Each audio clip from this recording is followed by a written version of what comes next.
آپ کی ایک ویڈیو بڑی وائرل ہوئی ہے جس میں آپ نے صحیح مسلم سے قرآن خوانی کا ثبوت دیا ہے. بعض لوگ اس ویڈیو کو مردوں پر قرآن خوانی کے لیے یوز کر رہے ہیں. کیا آپ اصالہ ثواب کے قائل ہیں قرآن بخشنے والے طریقے سے؟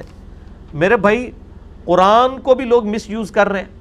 قرآن پاک کی آیات پڑھ پڑھ کے خوارج نے صحابہ اکرام کو کافر ڈکلیئر کیا، نعوذ باللہ. تو اب کوئی مولا علی علیہ السلام کو خط لکھے گا کہ جی یا امیر المومنین، یہ منافقین نے فلاں آیت پڑھ کے آپ پہ کفر کا فتویٰ لگایا، لہٰذا آپ یہ آیت قرآن سے نکلوا دیں، نعوذ باللہ. ایسے تو نہیں ہوتا. اسی طریقے سے ہم اپنی کلپ کے ذمہ دار ہیں. اگر اس کلپ میں نے قرآن خوانی اصالہ ثواب والی بات کی ہے تو آپ ضرور پکڑیں. صرف قرآن خوانی کے لفظ کو تو نہ پکڑیں، وہ پورے کانٹیکسٹ میں بات ہوئی ہے. جیسے ہم عام کہتے ہیں ختم القرآن. ختم القرآن کا عمومی مطلب کیا ہوتا ہے کہ بچے نے قرآن مکمل کیا. آپ کو کہ جی اس سے مراد وہ سامنے کھانا رکھ کے اور ختم قرآن سے مراد یہ ہے، تو آپ زیادتی کر رہے ہیں نا. پھر ایک ایسے شخص کے بارے میں جو شخص اصالہ ثواب پہ اپنا ڈیٹیل لیکچر ریکارڈ کروا چکے. آپ دنیا میں کہیں بھی اصالہ ثواب لکھیں نا، کسی شخص کا کلپ ٹاپ پہ نہیں کھلے گا سوائے میرے. آلموسٹ 4.5-5 لاکھ لوگ وہ دیکھ چکے ہیں اور 2 گھنٹے کی وہ ویڈیو ہے. مسئلہ نمبر 74، اصالہ ثواب کے سنت طریقے میں نے بتائے ہیں، صحیح مسلم سے، ابو داؤد سے، نسائی سے، ابن ماجہ سے، باقی کتابوں سے. میں آج ڈیٹیل میں نہیں جاؤں گا. یہ جو قرآن خوانی والا میرا کلپ ہے، اس میں نے قرآن خوانی کی بات کی تھی، قرآن پڑھنا.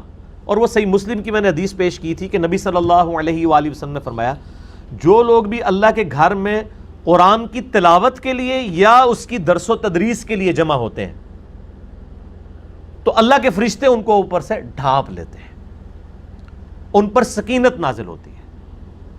تو اس سے میں نے کہا تھا کہ یہ جو ذکر کی محفلیں آپ نے سجائی ہیں نا، اس کی بجائے آپ قرآن کے درس کی محفلیں سجائیں، قرآن کی تلاوت کی محفلیں سجائیں مسجدوں کے اندر، گھروں کے اندر. اور اسی کانٹیکسٹ میں نے بات کی تھی کہ اگر کسی نے کوئی نئی دکان بنائی ہے یا کسی گھر میں شفٹ ہوا ہے اور وہاں پہ وہ سارے گھر والے بیٹھ کے یا ایون محلے والے بھی آ کے قرآن پڑھ لیتے ہیں بغیر پیمنٹ کے، مولویوں کو بلا کے نہیں، ایک برکت کے لیے ایک جگہ جمع ہو جائیں، ذکر کی محفل ہو یا قرآن کی محفل ہو، اس حوالے کے سنت طریقے کے اوپر وہ ہو رہی ہو، سنت اذکار ہو اس کے اندر، تو اس میں نے کہا تھا اس طرح کی قرآن خوانی پہ ہم کوئی فتویٰ نہیں لگاتے.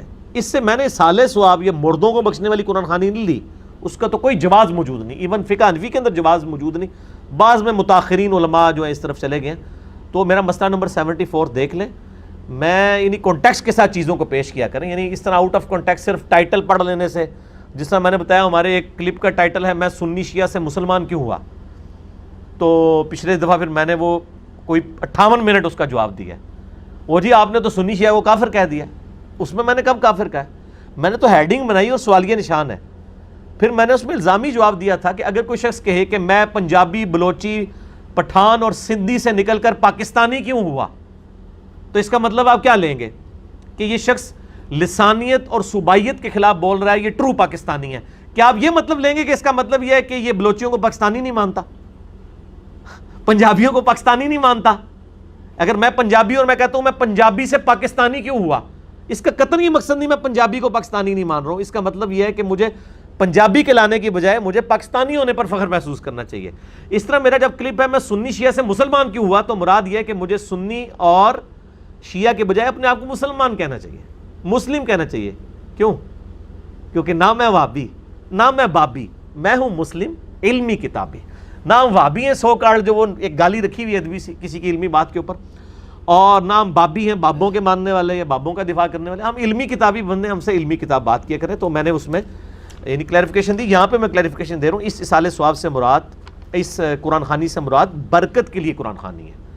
یعنی سنن دارمی میں موجود ہے صحیح سند کے ساتھ کہ سیدنا انس ابن مالک رضی اللہ تعالیٰ عنہ کے جب گھر میں سے کوئی بچہ قرآن مکمل کرتا تھا تو وہ لوگوں کو جمع کر کے دعا، یعنی اجتماعی دعا کروایا کرتے تھے. یہ بھی ثابت ہے قرآن خوانی کے اینڈ کے اوپر. تو یہ کوئی بدعت والا معاملہ نہیں ہے. ٹھیک ہوگا جی.